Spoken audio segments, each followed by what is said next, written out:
un saludo muy especial a todos los asistentes, un agradecimiento al señor gobernador y a toda la directiva del colegio por haber tenido la gentileza de invitarnos a acompañarlos en este muy importante panel.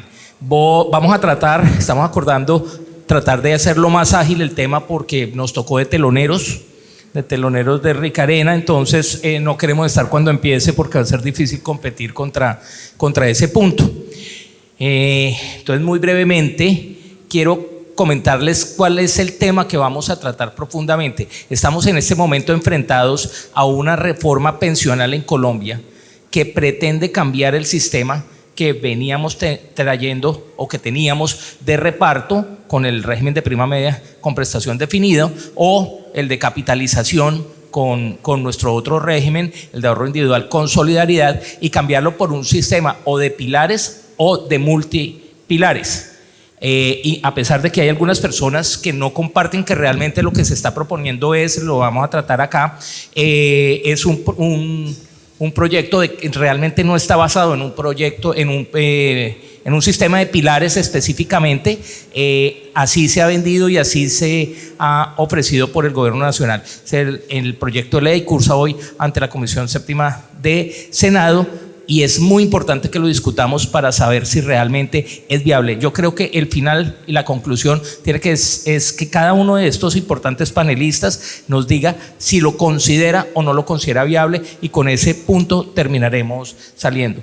Doctor Blanco, quisiera que usted se refiera un poco al pilar 1 y 2. Hemos visto cómo, de acuerdo con los datos suministrados por el DANE, hay más de 1.800.000 personas mayores de 60 años en pobreza absoluta en Colombia.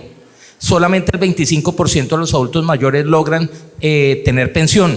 Es un índice muy, muy bajo el que tenemos en este momento. Entonces tendremos que preguntar si realmente, doctor Blanco, con lo que hay estamos bien. Es decir, con la protección que estamos ofreciendo hoy a los adultos, a los mayores, a las personas que tienen que tener una protección a la vejez, o si este sistema que está cambiando, que lo denominamos de pilares o de multipilares, en esos dos pilares nos va realmente a cambiar y a hacer viable el sistema pensional en Colombia. Gracias, muy buenas tardes a todos los presentes. En primer lugar, nuestro agradecimiento al doctor Camilo Cuervo, gobernador del colegio, y al consejo directivo del colegio por esta gentil invitación que me han cursado para participar en este congreso.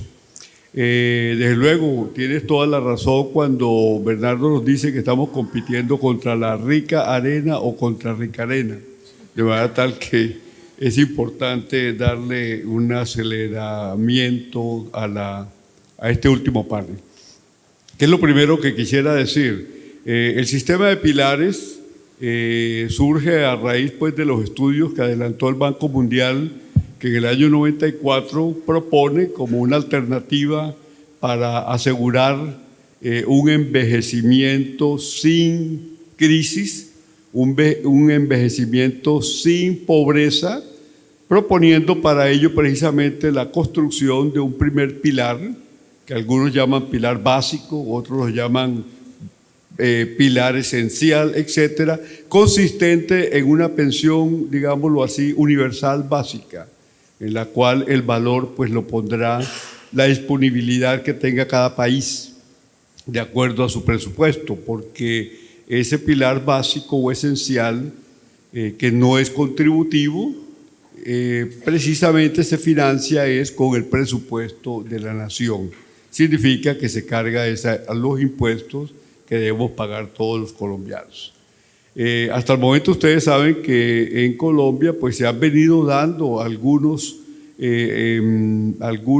ayudas, algunos beneficios a la población mayor, pero que son mínimos porque apenas alcanza a beneficiar, según las tantas cifras que han cruzado en estos días, en este escenario, a 1.700.000 o hasta 2.500.000 personas que se encuentran con algunas ayudas que reciben con programas de adulto mayor que son 80.000 pesos que se pagan cada 2 meses, que es algo verdaderamente bajísimo, porque no alcanza ni siquiera pues para una quinta parte de lo que podría costar una canasta familiar básica mínima. ¿Cuál es la idea? El Banco Mundial posteriormente en el año 2005 revisa, digamos, esa primera mensaje que le envía a los países para la construcción de un pilar, de un sistema de pensiones basado en pilares, en el cual lo que se pretende es que se erijan 2 pilares esenciales, un pilar básico o esencial pagado con el presupuesto de la nación y un segundo pilar contributivo en el cual se deja para que sea un sistema de ahorro individual o cuentas de ahorro como lo tenemos hoy, y un tercer pilar que puede surgir allí, que es el llamado pilar voluntario, del cual pues hablarán posteriormente mis acompañantes. ¿Cuál ha sido la realidad del país hasta el momento en este tema de pensiones, que vale la pena recordarlo?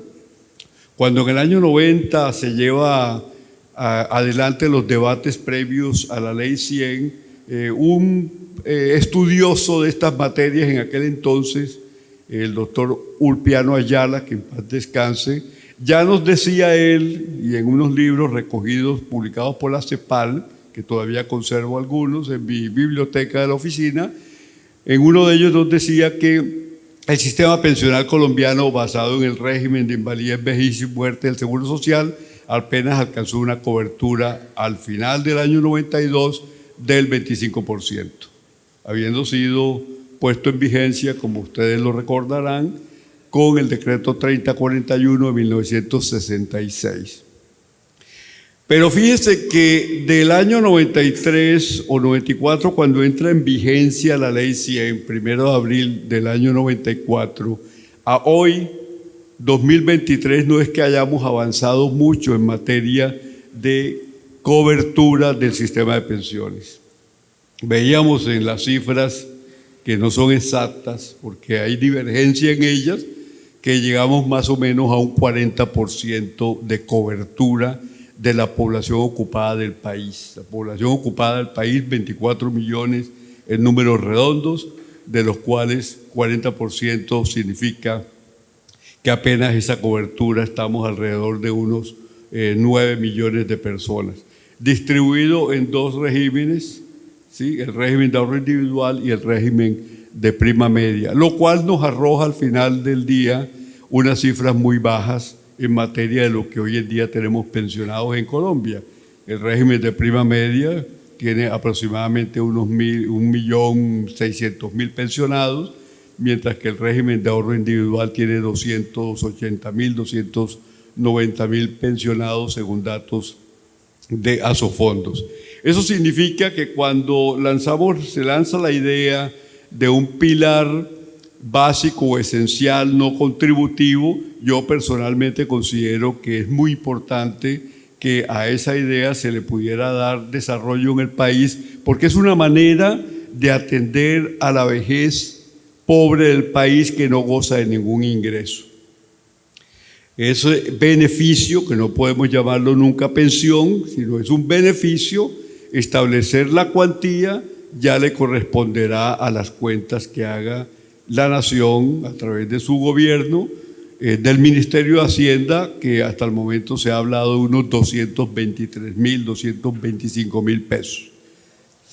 Podría ser muy interesante que se alcanzara los 500.000 pesos, pero eso significa que tendríamos que aumentar nuestra contribución.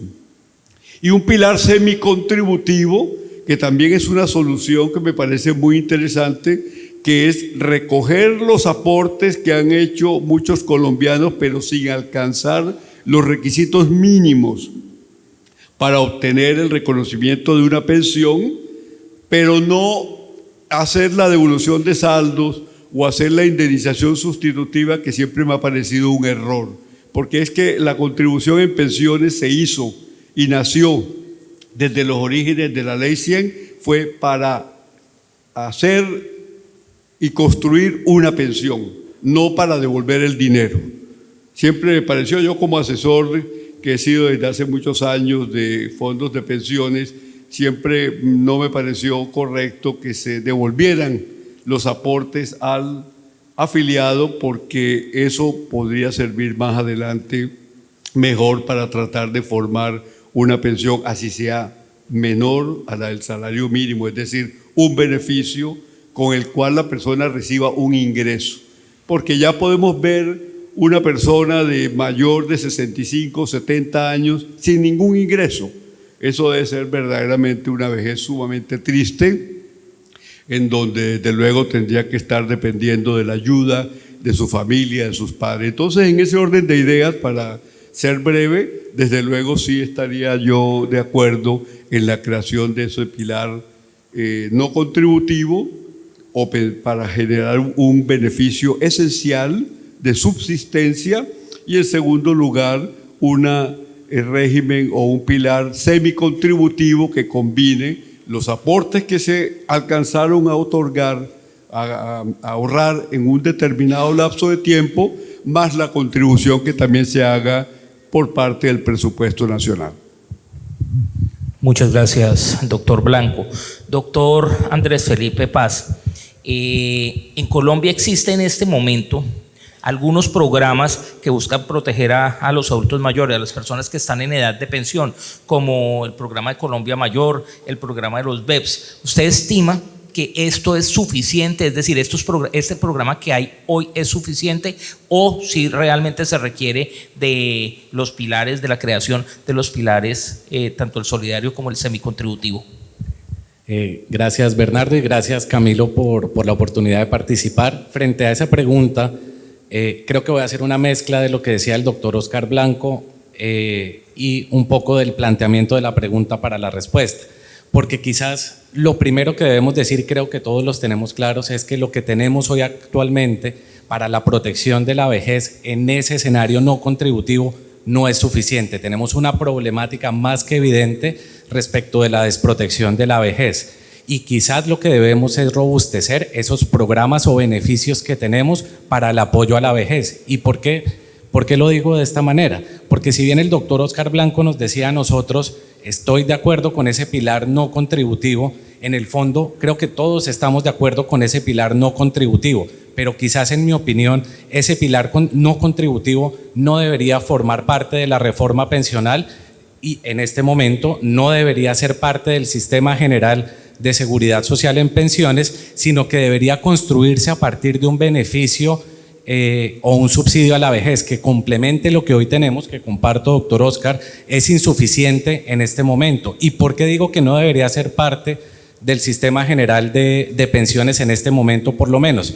Porque los cálculos iniciales frente al costo de este pilar no contributivo estiman que para el 2025 este costo sería de 4.3 billones de pesos, en esa suma, doctor Oscar, de 223.000 pesos. Si quizás tomamos la idea de que fuera una suma mayor y pensemos en 500.000 pesos, ya estamos hablando de un costo que estaría por alrededor de 9 billones de pesos. Y es un costo que, si bien se cargaría al presupuesto general de la nación en su mayoría, va a tener un componente que va a estar financiado por los recursos del Sistema General de Seguridad Social en pensiones, y lo mencionaba el doctor Misael Triana hace un momento. En este momento el sistema no está en capacidad de asumir un pago adicional para una pensión que hoy en día no está contemplada. Entonces, sí a un subsidio adicional a la vejez, pero no en la forma en como está planteado, y deberíamos tener un subsidio con cargo exclusivo al presupuesto general de la nación, que se rija por las reglas del marco fiscal y que se rija también por los límites que impone la regla fiscal en Colombia, para que podamos hacer un subsidio que sea responsable y que sea sostenible en el tiempo. Y frente al pilar semicontributivo, que es supremamente interesante por el planteamiento que hace frente a quizás eliminar esa devolución de saldos o la indemnización sustitutiva para en su lugar cambiarlo por una prestación periódica definida que llaman en la reforma una renta vitalicia, creo que sí, creo que para allá deberíamos ir nosotros como Sistema General de Pensiones en ese pilar semicontributivo. Creo que deberíamos garantizar un ingreso periódico para la vejez para las personas que, aun cuando hicieron parte del sistema general de pensiones, no lograron acumular la densidad de cotizaciones necesaria para acceder a una pensión, pero quizás el único comentario que haría frente a ese pilar semicontributivo sería ese subsidio o esos subsidios que se establecen en la reforma para aquellas personas que cotizaron entre 300 y 1000 semanas y que no son elegibles para el pilar solidario, porque ese costo adicional va a estar rondando también los 4.3 billones de pesos si solo tomamos ese 3% de actualización que tendríamos para las cotizaciones que se hicieron en el régimen de prima media. Pero si tomamos la última ponencia en donde en adición a esto tenemos un 15% adicional de subsidio del Estado sobre esos valores que estén acumulados, pues tenemos un sistema o un pilar semicontributivo que va a ser absolutamente oneroso y que hoy en día no tenemos cómo cubrir y no tenemos cómo sustentar el costo que implicaría en la forma en como está planteado en la reforma. Entonces sí a ese pilar no contributivo, pero no en la forma en que está planteado y quizás no con ese subsidio por el impacto y el incremento en la presión fiscal que esto va a generar para el sistema de pensiones en Colombia. Muchas gracias, doctor Andrés. Doctora Ana María Rubiano, yo quisiera hacerle una pregunta muy puntual a usted, y es que se ha discutido una cantidad, tal vez una de las líneas rojas más fuertes que hay en el proyecto es el límite de los 3 salarios mínimos. Mucho se ha dicho aquí desde el punto de vista de Asofondos, de muchísimos lugares, si este debe subir, si debe bajar, si debe ser de 1.5, de 1, de 2. ¿Usted qué estima frente a este límite y esa fina línea roja que es la que marca sostenibilidad o no? Bueno, pues primero, muchas gracias al doctor Camilo por esta invitación y por invitarme pues a compartir este tema, pues que sin duda es uno de los más novedosos y que nos traen muchos retos dentro del marco pues de las reformas que tiene el gobierno actualmente.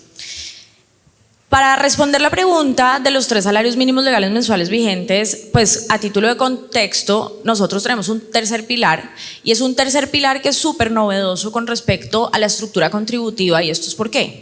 Porque nosotros actualmente tenemos dentro del marco del esquema de cotización y de aporte en Colombia la posibilidad de escoger entre 2 regímenes, y el pilar contributivo, como se presenta en la reforma, lo que busca es que esa libre escogencia deje de existir y por el contrario, teniendo en cuenta el ingreso base de cotización, el destino de los aportes al sistema de seguridad social en pensiones sea cuando es hasta de 3 salarios mínimos efectivamente a el sistema de prima media, y cuando supera esos 3 salarios mínimos legales mensuales vigentes tenga obligatoriamente que irse a el sistema de ahorro individual.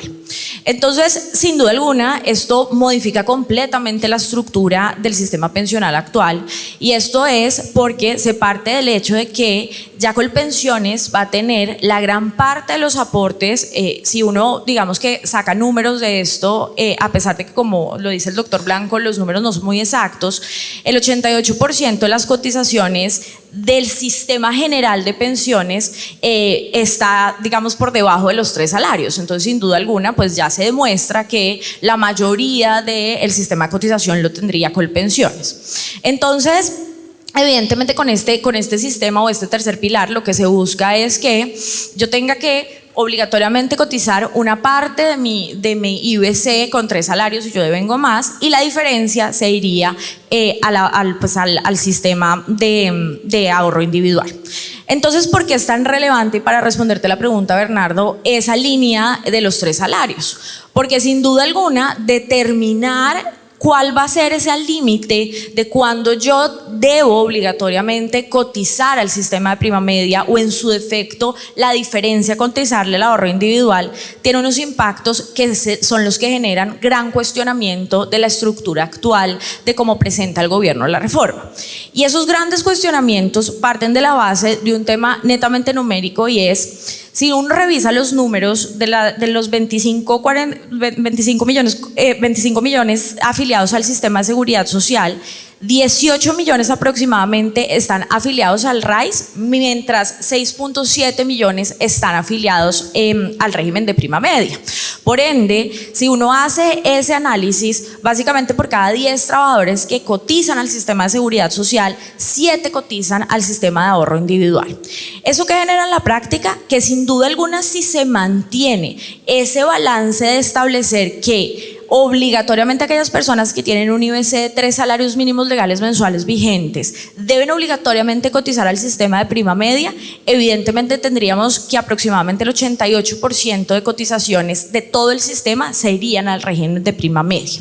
Y eso nos genera, yo diría que en resumen, a pesar de muchos cuestionamientos que ha tenido la reforma, yo diría que 3 impactos fundamentales, y es un impacto en el mercado de capitales, que creo que acá los expertos ya nos lo van a explicar de manera muy detenida. Un impacto sin duda alguna en el nivel del ahorro del país, donde uno podría estar pensando a 2039 hasta una disminución del 14.2 del PIB del país. Y adicionalmente a eso, una preocupación atada al pasivo pensional. Y una preocupación pues que es sumamente lógica, y es decir, si el sistema de prima media va a tener esta carga que le acabamos de explicar en números, pues obviamente no sería sostenible, y no sería sostenible ni a corto ni a largo plazo. Y esa es la preocupación que se tiene con respecto a esa estructura, Bernardo, que me preguntas, de ese límite que se tiene actualmente en el proyecto. Ahora, es importante mencionar que ya en la ponencia que tenemos a la fecha en el Congreso, ya se está hablando en una segunda ponencia de que ese límite debería estar entre un salario mínimo legal mensual vigente y 1.5 salarios mínimos legales mensuales vigentes, lo cual pues obviamente mueve bastante la brecha del análisis pues que acabamos de presentar. Muchas gracias. Doctor Daniel Wills, a usted tengo que hacerle una pregunta que realmente es muy de fondo. Si podemos con esta reforma, si conviene, no conviene, mantenemos lo mismo. Mirando un poquitico los datos, pareciera que sin la reforma se compromete el 84.12% del PIB, pero sí con la reforma se supera los 120, llegamos como a 126% del PIB. ¿Es viable? ¿Podemos o no podemos? ¿Conviene o no conviene? ¿Puede el país o no puede el país? Así sea muy loable el primer pilar o el pilar 0. Pues primero que todo, muchísimas gracias al Colegio de Abogados y a su gobernador por la invitación, y un agradecimiento especial a todos ustedes que se quedaron hasta el final a escucharnos sobre sí, un aplauso para todos los que se quedaron, por favor. Digamos, efectivamente, como usted dice, esta reforma aumenta el pasivo pensional de 84% a 126% del PIB. ¿Y eso qué viene siendo? Barájemela despacio, ¿no es cierto? Entonces, quiero explicar qué es el pasivo pensional, cuánta plata es pasar de 84 a 126% del PIB y dónde está el costo. Entonces, en primer lugar, el pasivo pensional es el tamaño del hueco que le queda a los hijos. El sistema de pensiones tiene ingresos, paga pensiones, queda un faltante, y la suma de esos faltantes a lo largo del tiempo son el pasivo pensional, ¿no? A veces se piensa que es el costo de las pensiones, no es el costo de las pensiones, es el hueco por asumir. Dicho de otra manera, es la promesa que estamos haciendo en este momento, pero que no sabemos todavía cómo vamos a pagar. Ese es el pasivo pensional. El pasivo pensional sube de 84% a 126% del PIB, esos son 42 puntos del PIB, 588 billones en plata de hoy. 588 billones es una cifra que a uno no le cabe mucho en la cabeza.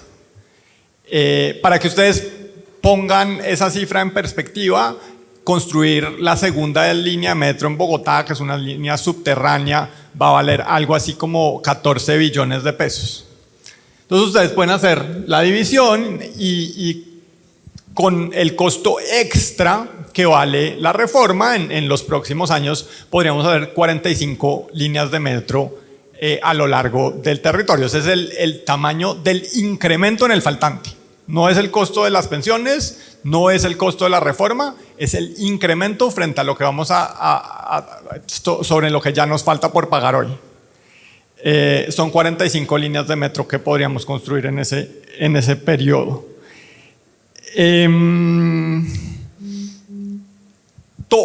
Las cifras que le estoy dando son fuente del Ministerio de Hacienda y Crédito Público. Es cierto, como ya se dijo en otro panel, que al principio de estas discusiones hubo algunas discusiones sobre a FEDesarrollo le da algo, a NIF le da otra cosa, y yo he querido acá poner las cifras del ministerio, no porque no crea que tienen ciertos supuestos optimistas, sino porque para que nos pongamos de acuerdo sobre unos números, usemos los mismos números y demos el debate sobre el fondo, porque la discusión sobre cuáles números están bien podía opacar la discusión sobre el fondo. Lo único que quiero decir es que está hecha con supuestos optimistas en términos de tasa de interés y cuánto sube el salario mínimo, que es bien importante para el costo de las pensiones. Si, por ejemplo, el salario mínimo no se proyectará como lo hace el gobierno, sino con base en el aumento promedio de los últimos 5 años, ese número de 126% del PIB subiría a 190% del PIB. Esas son cifras del Comité Autónomo de Regla Fiscal. Estamos hablando de mucha plata, y ese es el tamaño de la deuda que esta reforma le deja a nuestros hijos. Si usted me lo permite, quiero hacer un par de apuntes sobre por qué cuesta tanto esta reforma, y quiero enfatizar en que el pilar solidario y el pilar semicontributivo son menos de la mitad del incremento en el costo. Ahí no está la plata grande. Y yo concuerdo con los compañeros de panel en que lo más limpio sería aprobar el pilar solidario por decreto. Eso, o incluir una partida en el presupuesto, no tiene que ir en esta ley. Y la ventaja de hacerlo así es que no se abre ninguna suspicacia de que se va a usar la plata de las cotizaciones y del sistema de seguridad social para pagar ese subsidio. La invitación al gobierno fue una promesa de campaña, eso ya se debería estar girando, no necesitan pasar por el Congreso para empezar para incrementar el monto de ese subsidio. Además, el programa ya existe, pueden perfectamente aumentar la cobertura y el monto. ¿Dónde está el costo? Y varios enemigos me ha generado lo que voy a decir acá, pero pues creo que uno tiene que insistir en lo que uno cree. Las pensiones en Colpensiones y en el pilar en lo que se va a llamar el pilar contributivo están subsidiadas, están altamente subsidiadas. En España hay un sistema de reparto, en Francia hay un sistema de reparto, pero en esos sistemas hay que cotizar 40 años y en Colombia 25. Y hay que cotizar el 28% del salario en España, por ejemplo. En Colombia cotizamos el 13%. Entonces nos cierran las cuentas. El beneficio que paga Colpensiones no tiene ninguna proporcionalidad con el aporte y los requisitos que tiene. Y por eso, ustedes todos lo saben, pues la pensión en Colpensiones sale muchísimo más generosa que en los fondos de pensiones privados.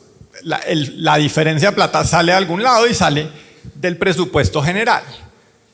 Con la reforma se universaliza eso, que hoy en día pues solamente es una elección para algunas personas.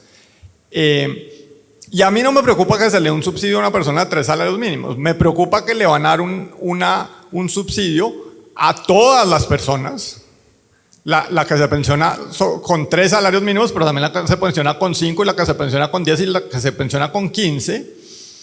Y en mi caso particular, pues he hecho las cuentas, y el subsidio que voy a recibir por cuenta de la reforma, que no recibiría si me mantengo en mi fondo de pensiones privado, es de 400 millones de pesos. Entonces, cuando ustedes multiplican 400 millones de pesos por el número de pensionados, se dan cuenta que esta reforma resulta muy costosa. Primer mensaje que quiero dejar, resulta muy costosa. No sabemos cómo lo vamos a pagar, no está en las cuentas cómo lo vamos a pagar, y eso pues le va a quedar a los jóvenes, porque sabemos que en 2070, nuevamente fuente Ministerio de Hacienda, se van a agotar los ahorros y pues va a quedar un faltante tremendo que no sabemos cómo se va a pagar. Muchas gracias, doctor Wills. Doctor Julio César Iglesias, yo quisiera que usted nos hablara un poquito del cuarto pilar, de ese aporte voluntario y un poco cómo se invierte, cómo se manejaría, al final la pensión la terminaría pagando quién, privado, Colpensiones, ¿cómo manejaríamos ese cuarto pilar? Por favor. Pues primero muchas gracias por la invitación, al doctor Camilo, que estratégicamente dejó a Julio Iglesias como el último orador del evento. Yo primero, respecto a ese tema, primero quiero alertar sobre una situación difícil sobre la que creo que poco reflexionamos, y es el acelerado envejecimiento de la población colombiana. Esto no es un problema únicamente de Colombia, es un problema global. Hay sociedades como la sociedad japonesa, como algunos países europeos, que se han envejecido de manera precipitada durante las últimas décadas, pero lo que tenemos por delante en Colombia es un envejecimiento muy, muy rápido. Para que lo tengamos en la cabeza, hoy más o menos el 13% de la población, según el DANE, es adulta mayor, mayor de 60 años. En el 2070 ese porcentaje va a ser cercano al 40%. Es decir, usted va en un bus con 10 personas, va a haber 4 adultos mayores en ese bus en promedio. Entonces eso es, digamos, un envejecimiento muy acelerado. Y frente a ese envejecimiento, pues digamos que hay dos caminos. Bueno, necesitamos financiar de aquí en adelante más pensiones que antes, y un camino que parece el más viable es el del ahorro. Y por eso, digamos, la importancia de resaltar que no solamente debemos hablar del sistema pensional formal, digamos, ¿no?, que es esto de lo que siempre hablamos, ¿no?, del RAIS, del RPM, sino que hay un sistema pensional informal. Por ejemplo, pienso en mi abuela. Mi abuela trabajó algún tiempo de su vida en una fábrica de sombreros, pero nunca se pensionó, y cotizó un par de años, 3, 4 años al Seguro Social, pero nunca se pensionó.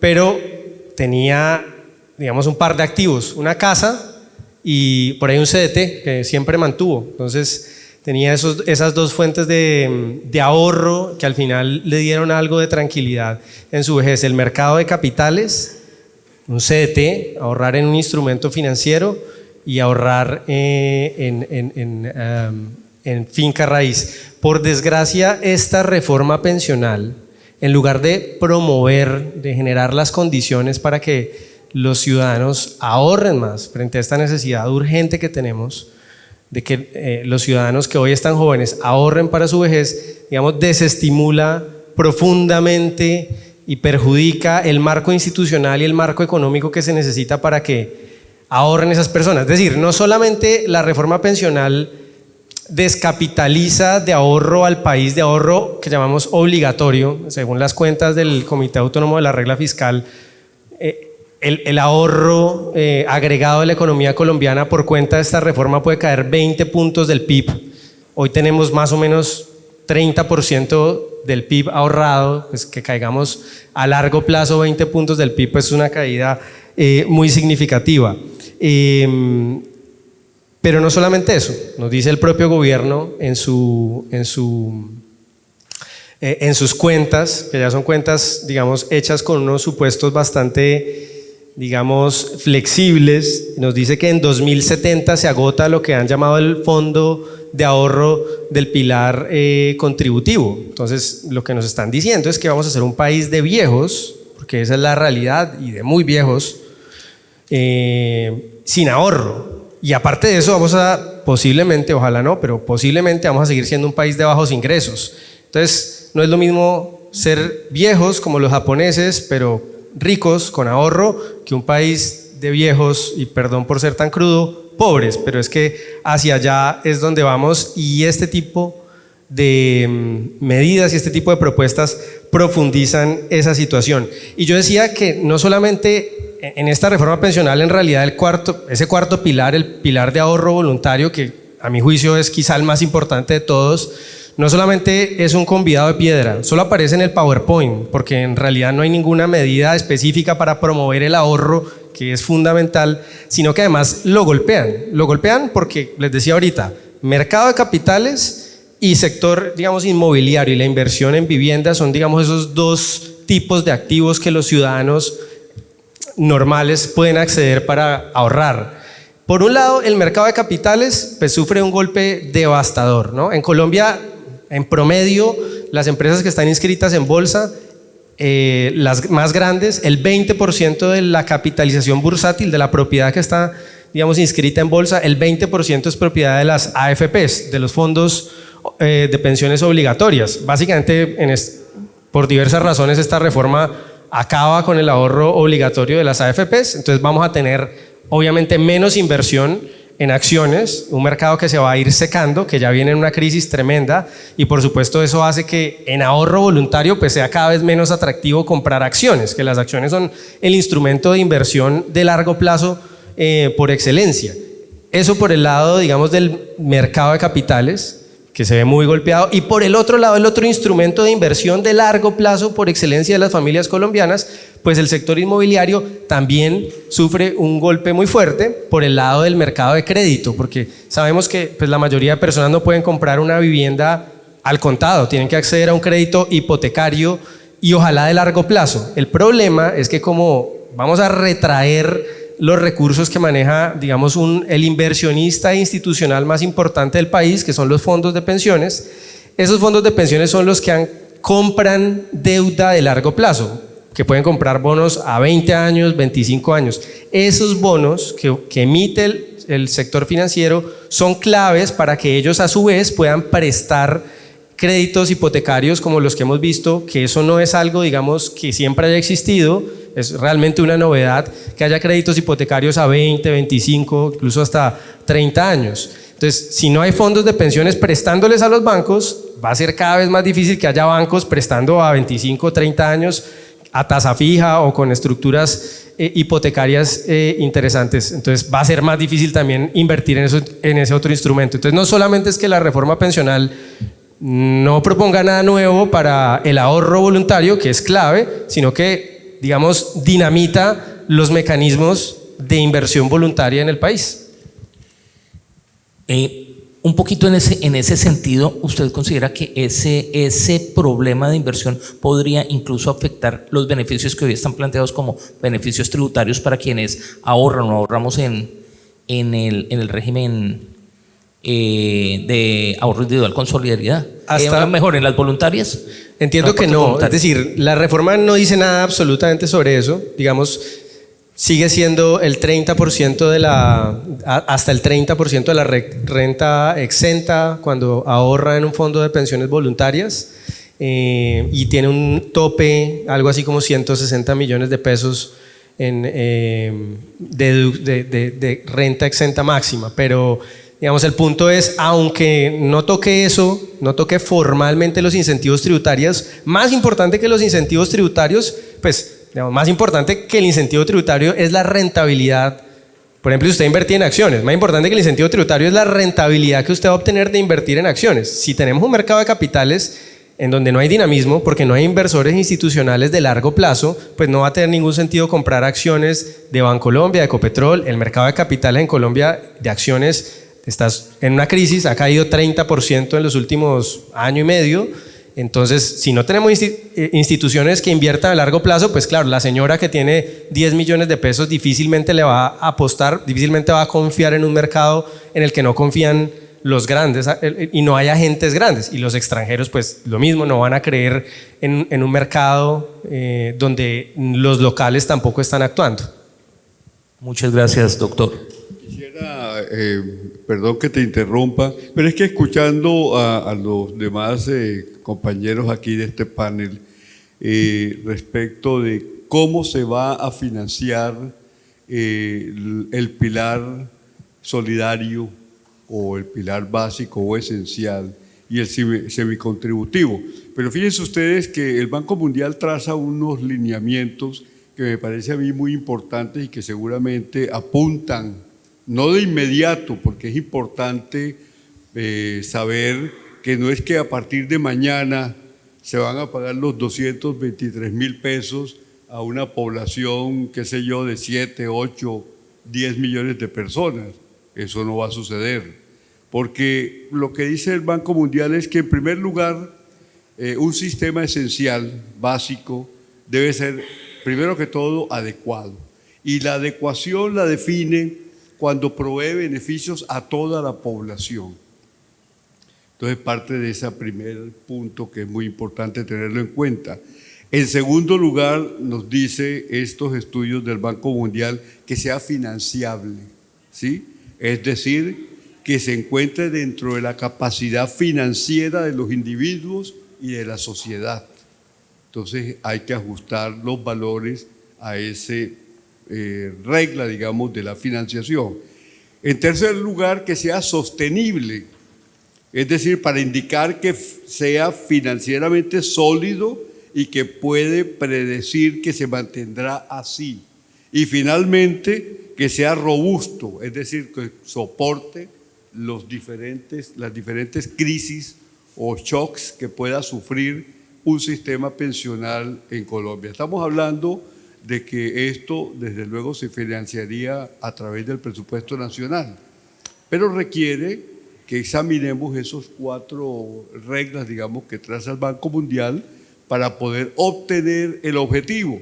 ¿Cuándo se logrará? Pues yo creo que eso es un proceso gradual. Fíjense que nuestros regímenes pensionales siempre hablaron de la gradualidad, desde el establecimiento del régimen de invalidez, vejez y muerte y posteriormente del sistema de ley 100. La gradualidad para llegar a la cobertura plena, y apenas vamos en un 40%, es decir, y vamos ya, si contamos desde el año 45 con la ley sexta y la ley 90 al 46 a la fecha, pues llevamos ya como unos 70 y tantos años y alcanzamos apenas un 40%. Gracias, perdón.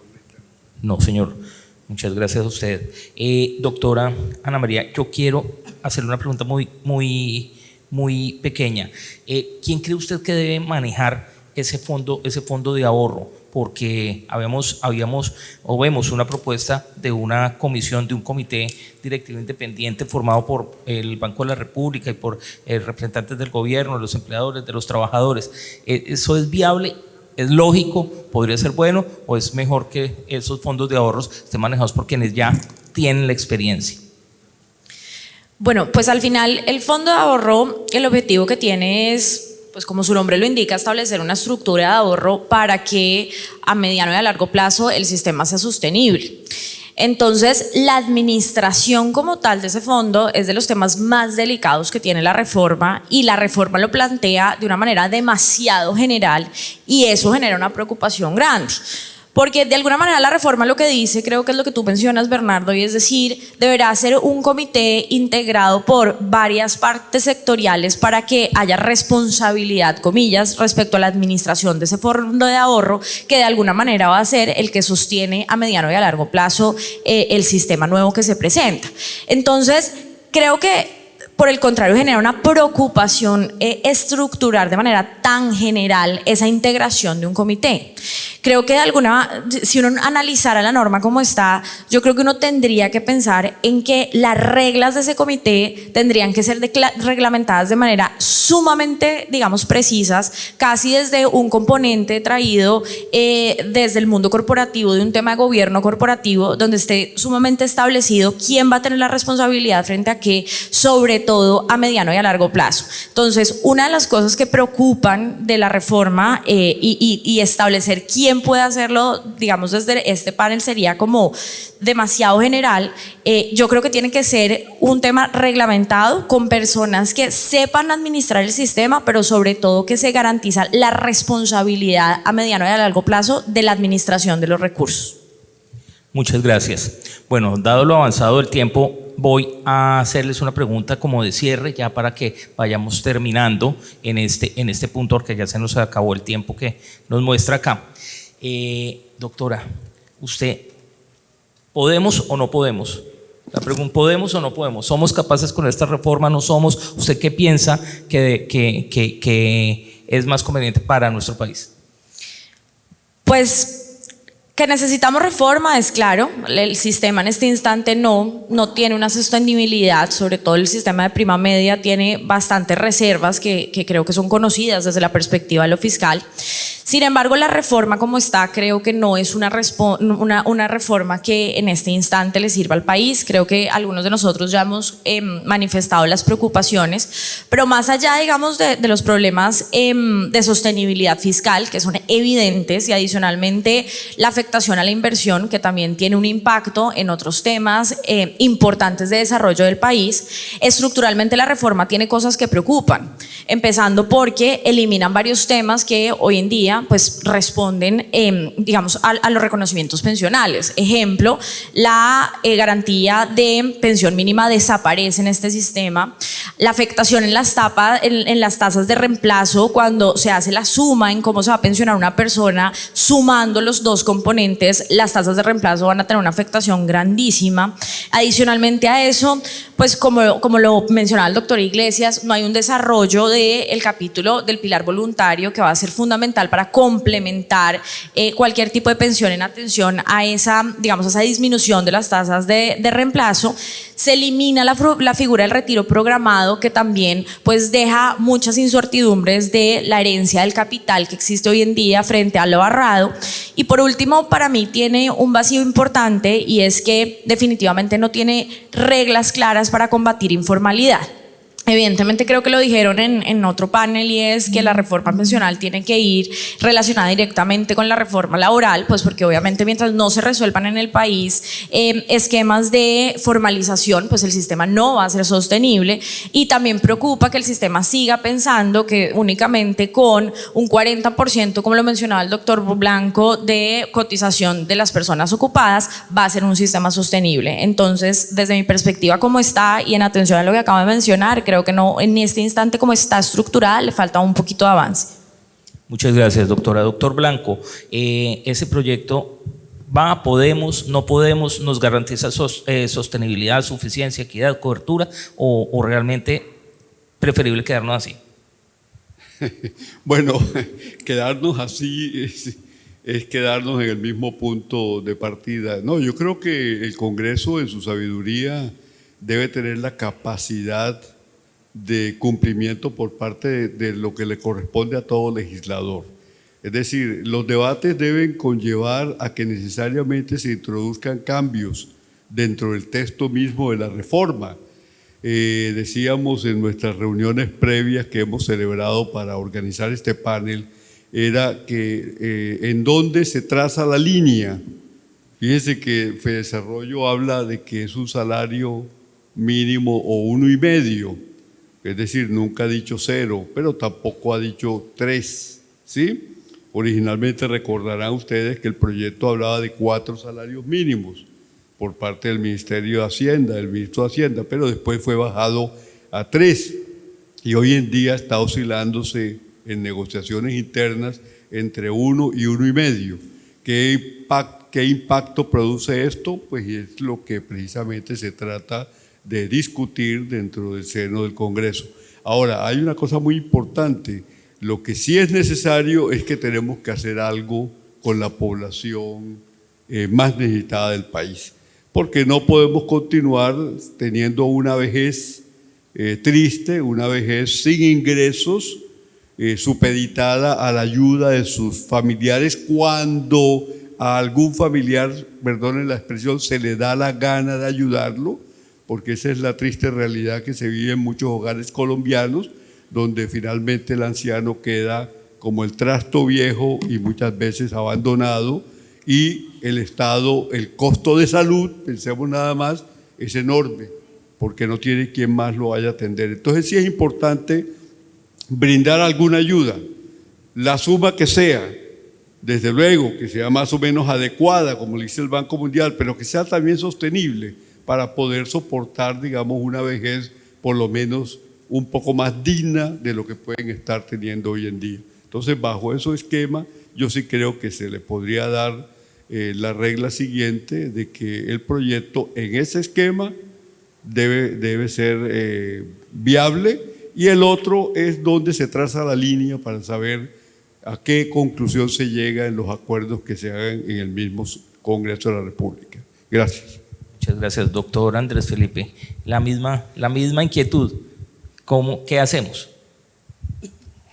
Más que qué hacemos, Bernardo, yo creo que lo primero que deberíamos hacer es sentarnos y repensar esta reforma pensional, porque estamos evitando dar una discusión que sabemos que debemos dar desde la expedición de la Ley 100 del 93, y es cómo aumentamos el porcentaje de cotizaciones al Sistema General de Pensiones, porque es una discusión, y lo mencionaba la doctora Angélica Lozano el día de ayer, es una discusión que políticamente ninguno de nuestros líderes está dispuesto a dar, y es una discusión que es necesaria cuando hablamos de la sostenibilidad del Sistema General de Pensiones, porque en los porcentajes de cotización que tenemos actualmente y con el tiempo de cotización que tenemos para acceder a una pensión de vejez, el sistema, sea cual sea el sistema que tengamos, el actual o un sistema como el que propone el gobierno, va a seguir siendo insostenible financieramente, y debemos tener la responsabilidad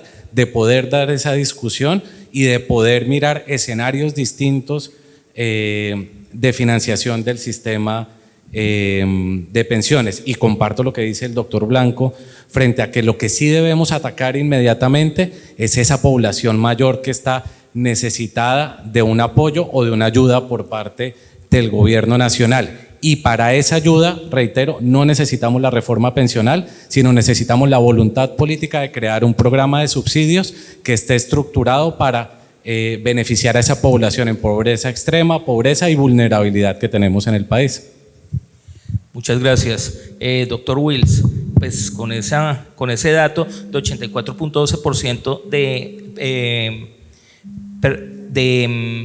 84.12% del pasivo pensional en el PIB, ¿sí? ¿Cómo estamos? ¿Y qué nos va a pasar al 126 si cambiamos? ¿Qué hacemos? Porque ninguno de los dos finalmente termina siendo fiscalmente sostenible. ¿Qué podemos planear, pensar para aumentar ese ahorro y para todo este tema que usted mismo refirió? Pues yo concuerdo con lo que dice Ana María, y es que se necesita una reforma, se necesita urgentemente. La pelota en este momento está en la cancha del Congreso, y bueno, creo que estamos de acuerdo en que la propuesta del gobierno es más mala que buena. Hay que ver si el Congreso es capaz de darle la vuelta y sacar algo bueno de ahí. Frente a qué hacer, está inventado, ¿no? Acá está el doctor David Cuervo, que en su vida pasada nos mostraba los índices de pensiones y los mejores sistemas de pensiones del mundo, y los mejores sistemas del mundo, usted mencionó la palabra clave, tienen unos ahorros muy grandes. Entonces lo que uno ve en Dinamarca, en Finlandia, en Islandia, creo que es el segundo lugar del ranking, en Holanda, es fondos de pensiones públicos o privados. Eso creo que es una discusión que estamos dando acá en Colombia, pero que no es la principal, porque son públicos o privados que administran muchísimos recursos que están rentando y que están reservados para pagar las pensiones. Y suena, y pues digamos, puede sonar evidente ex post, pero esa es la clave para un buen sistema de pensiones y un sistema sostenible en un contexto de envejecimiento global de la población. Muchas gracias, doctor Iglesias. ¿Qué hacemos con ese ahorro para crecerlo, para poder plantear un tema que nos haga una posible reforma sostenible? Porque creo que la conclusión de esta es que no es fácil la sostenibilidad como está. Sí, yo también diría que esta no es una reforma de pilares, básicamente porque el gobierno mismo lo dice, en 2070 no vamos a tener ningún ahorro, básicamente porque solamente un porcentaje muy pequeño de los trabajadores del país van a poder acceder al ahorro individual, los que ganen más de 3 salarios mínimos, que son por desgracia una minoría en Colombia.